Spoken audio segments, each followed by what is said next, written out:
now demanding that she should be made a deputy majority leader before he comes. He should go to hell. And you're on TikTok dancing? Excuse me. I do use my kids. The kids were calling, Daddy, please, you have to support mommy, do this, and you should go and contest on TikTok. Majority leader. That woman has failed in life. Please, why are you saying, hey, a whole minister, a cabinet minister, now demanding that she should be made a deputy majority leader before he comes? He should go to hell. Did she write yes, this? She has requested that. Yes, she has requested that. And what was the response? I have 2 kids with her, and therefore I'll never speak the truth. I will speak the truth, even at gunpoint. I will speak the truth and die. That is exactly what she's doing. Please. Is this something that could cost her seat? Because some have suggested that. Of course. Once if she's you don't come returning, to Parliament and you're on TikTok dancing, excuse me. What's the exact law surrounding absence incți? It's not for Apostle DVə Get it straight.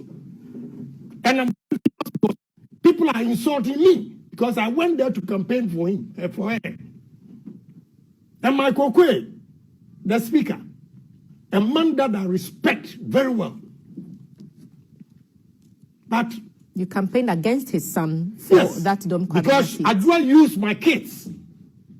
The kids were calling, Daddy, please, you have to support mommy, do this, and now everybody is insulting me.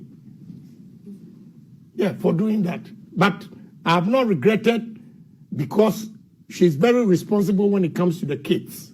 So I don't have a problem. Explain to us what the law exactly is on absences for parliamentarians. Straight 15 working days. How many days has it been now since she's been away? That. Should we expect her seat to be declared vacant? Why not? Yeah, you should go and contest on TikTok. Please, support the e-levy. No, and I would have gone a step further. The finance minister has been charitable to Ghanaians. Charitable? Yes. And you see, I listened to your guest before they left. When I was coming, I don't know, my driver put it on 92.7, and I was listening to the presenter. The way he spoke, criticizing the e-levy, using the oil money for free SHS. Look, you journalists, you are not above the law. You think you can say anything and go scot-free, but a politician says something and you chastise him. Hell no, we are all equal before the law. Don't hide behind journalism and say things you don't to your own. You think this is the way it should go. If it doesn't go that way, hell should break. No. You see, if I'm in the studio with the guy, I would have blasted him right there. Because I will use the same tone for him to feel it. The way he's pompous and he's ignorant too. The argument he's making is hollow. Yeah. And somebody should tell you to change your attitude. Tell me if I'm wrong. Yes. Why not? Then we move on. But don't hide behind your profession and think you can say anything and go scot-free. No. The gentleman was talking about e-levy. And his argument is that, you see, he skewed the thing to only free SHS. But ask and check how many areas that the minister mentioned what the free SHS is going to do. Only free SHS. And explaining, we use oil money for this. Yes. It's good that we are using oil money for free education. Ask them. NDC. They were using the free SHS to pay salaries. Which one do you prefer?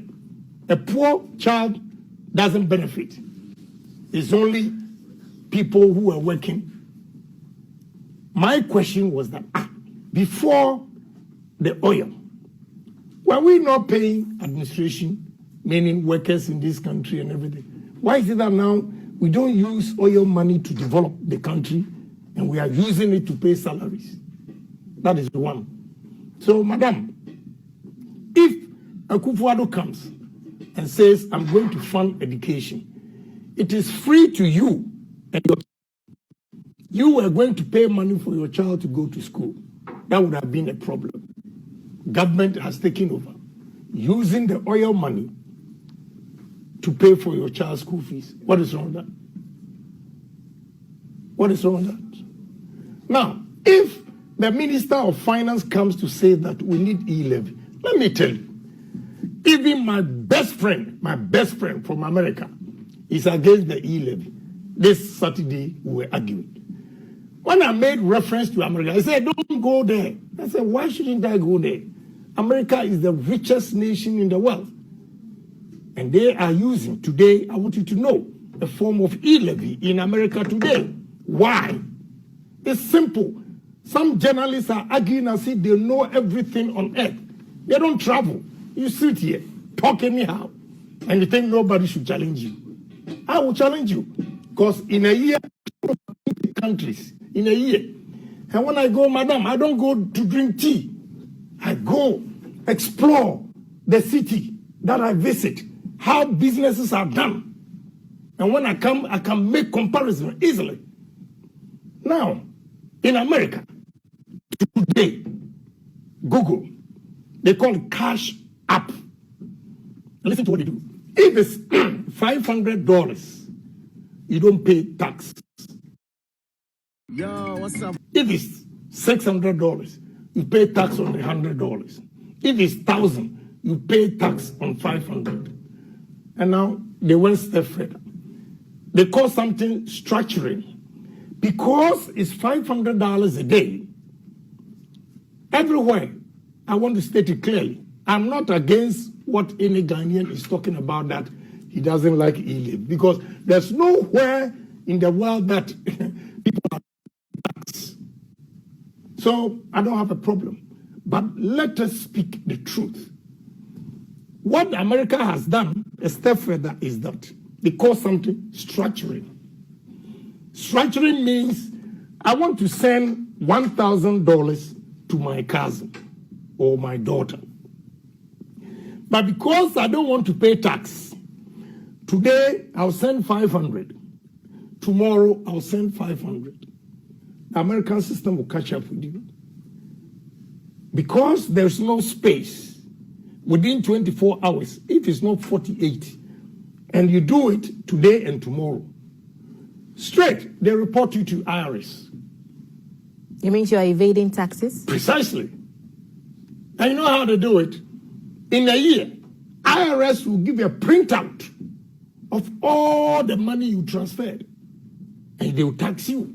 Adolfo, you know, COVID-19.